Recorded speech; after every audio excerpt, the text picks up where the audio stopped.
جب بھی تلاوت مکمل ہو اور جب کوئی اچھا کام آپ سے سرزد ہو تو اللہ کا شکر بجا لاؤ، کیونکہ اللہ کا وعدہ ہے لَإِن شَكَرْتُمْ لَأَزِيدَنَّكُمْ، اگر تم میرا شکر کرو گے تو نعمتیں زیادہ دوں گا۔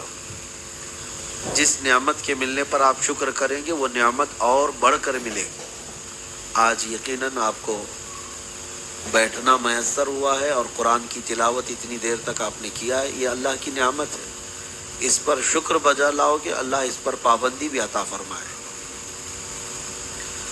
زندگی میں ایک بات یاد رکھیں کہ جو کچھ بھی ہم کر رہے ہیں وہ اللہ کے ہاں لکھا جا رہا ہے، ہر چیز لکھی جا رہی ہے، اور قرآن میں اس نے فرمایا فَمَن يَعْمَلْ مِثْقَالَ ذَرَّةٍ خَيْرًا يَرَهُ وَمَن يَعْمَلْ مِثْقَالَ ذَرَّةٍ شَرًّا يَرَهُ۔ رائی کے دانے کے برابر جس نے اچھا کام کیا اللہ فرماتا ہے وہ بھی اس کو دکھایا جائے گا، اور جس نے رائی کے دانے کے برابر برائی کیا اس کو وہ بھی دکھایا جائے گا۔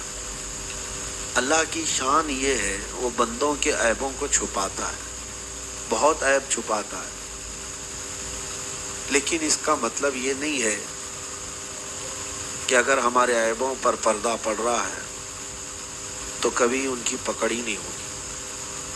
رب تبارک و تعالیٰ چاہے تو بے سبب سب معاف بھی کر دے، لیکن اگر وہ چاہے تو بہت چھوٹی سی چیز پر گرفت کر دے۔ دو باتیں میں آپ کے سامنے رکھتا ہوں۔ امام غزالی رحمۃ اللہ علیہ کا نام سنا ہوگا۔ امام غزالی اتنے پائے کے بزرگ ہیں، ان کی کتابیں پڑھنے والے اللہ کے ولی بن گئے، ان کی لکھی ہوئی کتابیں پڑھ کر کتنے لوگ اللہ کے ولی بن گئے۔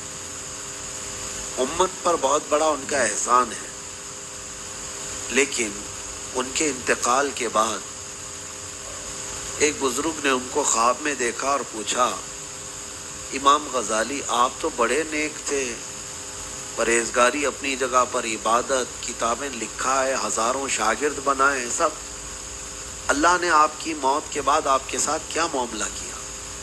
امام غزالی فرماتے ہیں میری ساری نیکیاں ایک جگہ پر رکھی، بس اللہ کو ایک چیز پسند آئی اور اس کی وجہ سے میری بخشش ہوئی۔ وہ ایک چیز کیا تھی؟ فرماتے ہیں کہ میں لکھنے کے لیے بیٹھا تھا تو قلم کو سیاہی میں ڈبو کر لکھا جاتا تھا۔ پہلے جو ہے پھلوں کے رس سے سیاہی بنائی جاتی تھی، روشنائی، انک جس کو کہتے ہیں، اور لکڑی کا قلم ہوتا تھا، اس انک میں ڈبو کر پھر ورق پر لکھا جاتا تھا۔ امام غزالی فرماتے ہیں میں اس سیاہی میں قلم ڈبو کر کے لکھ رہا تھا، ایک مکھی آئی اور اس سیاہی پہ بیٹھ گئی، وہ پینے لگی، وہ پھلوں کا رس ہی ہوا کرتا تھا سیاہی، تو مکھی جب تک بیٹھی رہی میں نے قلم روک لیا۔ میں نے یہ سوچا کہ شاید وہ مکھی پیاسی ہو، اس کا پیٹ بھر جائے۔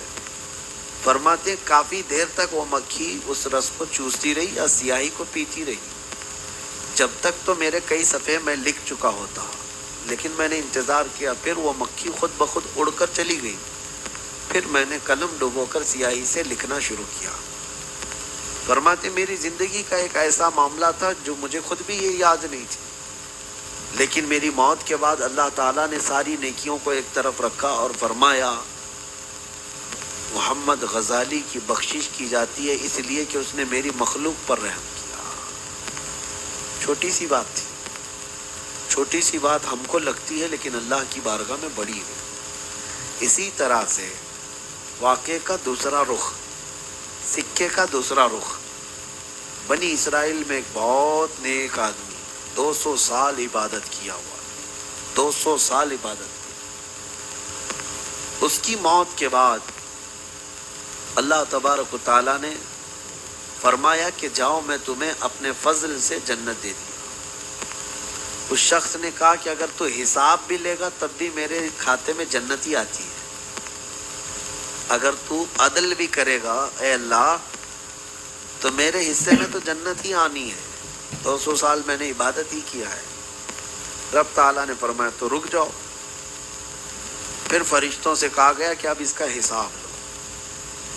حساب لینے کے وقت اس کی زندگی میں نیکیاں ہی بھری تھی، لیکن ایک بار ایسا ہوا کہ وہ کسی راستے سے گزرتے ہوئے کسی باغیچے سے گزر رہا تھا، وہ زمین پر پڑی ہوئی ایک چھوٹی سی کاڑی تنکا اٹھایا اور دانت میں خلال کرنے لگا، ٹوتھ پک بنا لیا اور اس کے بعد اس کو لے کر چل پڑا۔ رب تبارک و تعالیٰ نے فرمایا رک جاؤ، یہ باغیچہ کس کا ہے جس کی زمین سے تو نے یہ کاڑی اٹھائی؟ کیا تو نے مالک سے اجازت لی؟ کہا نہیں۔ کہا اس باغیچے کے مالک کو بلایا جاؤ۔ اس کو بلایا گیا اور اس سے کہا گیا کہ تیرے باغیچے سے فلاں نے ایک کاڑی اٹھائی، اللہ عدل فرما رہا ہے، کیا تیری اجازت تھی اس کی؟ کہا نہیں۔ تو کیا چاہتا ہے؟ وہ بیچارہ برائیوں میں ڈوبا ہوا تھا، اس نے کہا میں یہاں معاف نہیں کروں گا، مجھے اس کی نیکیاں چاہیے۔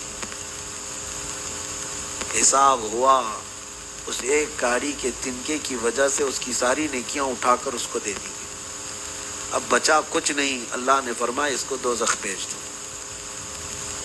تھی چھوٹی چیز، کاڑی اٹھانا اس کو بھی تو ہم معمولی ہی سمجھتے ہیں، ادھر سیاہی مکھی پی رہی وہ بھی چھوٹی چیز، لیکن ایک بات یاد رکھیں، اللہ کریم کی بارگاہ میں گناہ بھی چھوٹا نہیں ہے، نیکی بھی چھوٹی نہیں ہے۔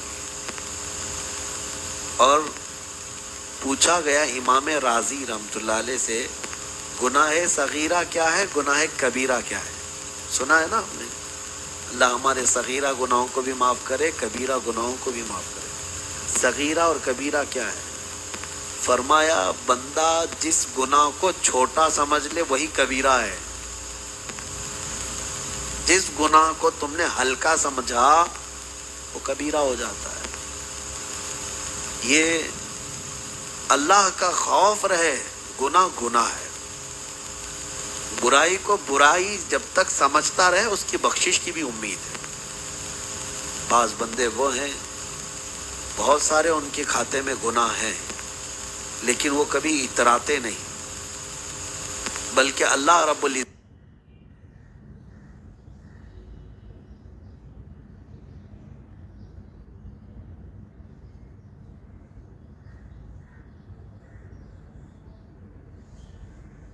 کی بارگاہ میں فرشتے کہتے ہیں کہ مولا یہ بندہ اتنے گناہ کر رہا ہے، تو رب تعالیٰ فرماتا ہے کہ اے فرشتوں، گناہ کرتا ہے لیکن مجھے رحمان بھی سمجھتا ہے، معافی کی امید ہے۔ لیکن جو بندہ ڈھیٹ بن گیا، ارے میں جو کر رہا ہوں کوئی غلط کام تھوڑی نہ ہے، اب اس کو صحیح کرنے کی کوشش کرتا رہے، تو یہ اس کے اترانے والی بات ہوئی اور اس بات پر اس کی پکڑ ہو جاتی ہے۔ اللہ تعالی ہم سب کو صغیرہ کبیرہ سے محفوظ رکھے اور رب ذوالجلال کا خوف ہمیشہ سینے میں محفوظ رکھے۔